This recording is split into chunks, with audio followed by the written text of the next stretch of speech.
welcome to my YouTube channel. Sana mag-subscribe sa akin para marami akong maipopost na bagong video. At huwag niyong kalimutan na pindutin ang notification button para updated kayo sa aking ipopost na video para din niyo makalimutan ang aking kagwapo. Hala no, totoo yan.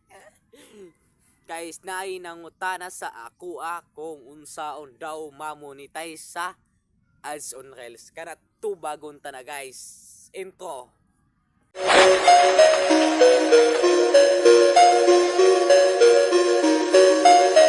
Dana nato. Una na sa ads on Reels ang imuha ng i-post nga video, original gina siya. Sa original content. Panduha nimo no. Tahongon nimo og edit. Kaya lang walay bata dito nga maapil no. Nga naghukas-hukas dito Ang maayo ana. Di na nimo i-apil, di na nimo ipakita sa video kung naa man gay na, delete na. Ikaduha. Sa ads on Reels ni siya para ma-monetize ka. Wala na siya kanang watermark. Watermark ha. Sa kilit siya kanang nabigo na sa TikTok bitaw, nabitaw na nakabutang dito Mo na siya bawal gid na siya diha para ma-monetize gid mo mga idol. Mao na akong experience po nako.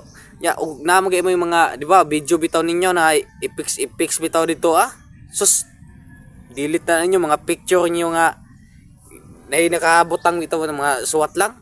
Nagikan sa templates. Sus bawal gid kay na mo na ampay sa violation mga idol. Mo na ninyo i-delete na ninyo. I-delete na. Gahay wala ko masoko. I-delete na gina ninyo para ma-invite mo sa ads on Reels. Ya sa katong subscription kana maabot ta ng panahon nga makuha na mo na ma-invite mo na ni Mita. So salamat na mga idol. Salamat sa panunod ng aking YouTube channel. Sana tulungan nyo akong maipaangat naman ang aking YouTube channel para to sa inyo. Gagawin ko lahat. Pwede kayong mag-comment dito sa baba kung ano i-request nyo, kung anong itatanong ninyo. Nandito ako para sagutin ang mga tanong ninyo. Thank you guys.